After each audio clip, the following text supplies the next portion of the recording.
अस्सलाम वालेकुम। कैसे हैं आप सब? उम्मीद करती हूँ आप सब खैरियत से होंगे, खुश होंगे। तो आज मैं अपने किचन में बनाने जा रही हूँ बिल्कुल सिंपल रेसिपी जो कि बहुत जल्दी बनने वाली है, इसमें कोई मेहनत नहीं होगी। तो जनाब आज मैं बनाने जा रही हूँ अपने किचन में मसर चावल। मसर चावल ज़्यादातर लोग बहुत शौक़ से खाते हैं और हमारे घर वाले भी बहुत शौक़ से खाते हैं, इसलिए मैंने सोचा आज मैं मसर चावलों की रेसिपी आपसे शेयर करती हूँ। 3 पाव मैंने मसर लिए हैं, उनको मैंने घंटा पहले भिगो दिया था। अब प्रेशर में मैंने 3 लीटर पानी डाला है। 3 लीटर पानी डालने के बाद मैंने 1 टेबल स्पून नमक डाला है, 1 टेबल स्पून मिर्चें डाली हैं पिसी हुई, 1 टेबल स्पून मैंने हल्दी पाउडर डाला है और मैंने इसको चूल्हे पे चढ़ा दिया था। जैसे ही पानी गर्म हुआ है मैंने इसमें मसर डाल देने हैं। मसर डाल के मैंने इसको अच्छी तरह मिक्स कर लिया। मसर मैंने इसलिए पहले भिगोए थे कि ज़रा अच्छी तरह गल जाए। अब मैंने ये लहसुन लिया है, लहसुन छील के मैंने रखा है, इसको मैंने कूट लेना है।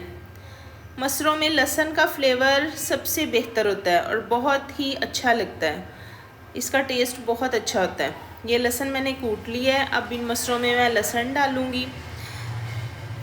3 टेबल स्पून लहसुन था जो मैंने कूट के मसरों में डाल दिया, इसको मैंने मिक्स कर लिया है। अब मैंने इसको पकने के लिए रख देना है। मैंने फौरी प्रेशर नहीं लगाना, क्योंकि फौरी प्रेशर लगाने से बाज़ दफ़ा मसरों का दाना फंस जाता है प्रेशर के ढक्कन में और ख़तरा हो जाता है। इसको मैंने 5 मिनट पका के फिर मैंने इसे प्रेशर लगा दिया है। 20 मिनट मैंने प्रेशर लगाया है। लें जी, हमारे मसर जो हो गए हैं गल गए हैं। अगर आपने घुले हुए मसर खाने हैं तो आप इसको इस तरह मिक्स कर लें, अच्छी तरह घोट लें तो मसर ना बिल्कुल बारीक हो जाएंगे। अगर दानेदार खाने हैं तो इसको आपने घोटना नहीं है, अगर बिना दानों के खाने हैं। अब मैंने इसमें 1 कप दूध डाला है।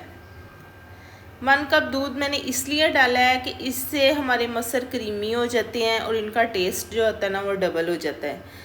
अब मैं इसमें ऐड करूँगी 3 टेबल स्पून चॉप की हुई सब्ज़ मिर्चें। सब्ज़ मिर्चों का फ्लेवर तो हर बंदे को पता है कि इनका फ्लेवर क्या होता है।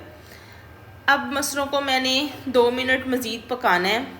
पकाने के बाद मैंने इसमें कटा हुआ धनिया डालना है। ये देखें, मैंने इसमें कटा हुआ धनिया डाल दिया है। अब जनाब मैं इसको उतारूंगी और लगाऊंगी तड़का। तड़के के लिए मैंने 4 अदद लहसुन के जवे लिए थे, उनको मैंने बारीक काट लिया है और मैं इसको तड़के के लिए यूज़ करूंगी।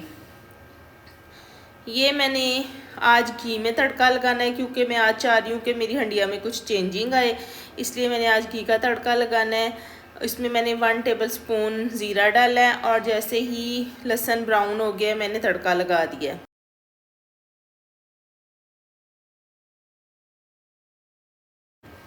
ले जी, हमारे मसर रेडी हो गए हैं। साथ मैंने बॉयल चावल बनाए हैं।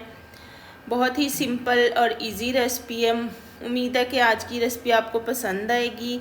अगर आपको ये रेसिपी पसंद आई है तो आप मुझे कमेंट बॉक्स में ज़रूर बताइएगा। मेरे चैनल को सब्सक्राइब करें, बेल आइकॉन का बटन प्रेस करें ताकि हर आने वाली मेरी वीडियो का नोटिफिकेशन आप तक पहुंच जाए। ये मसर चावल रेडी हो गए हैं। जो लोग मसर चावलों के शौकीन हैं वो ज़रूर ट्राई करें और अपना बहुत ज़्यादा ख्याल रखें और मुझे दुआओं में याद रखें। अल्लाह हाफिज़।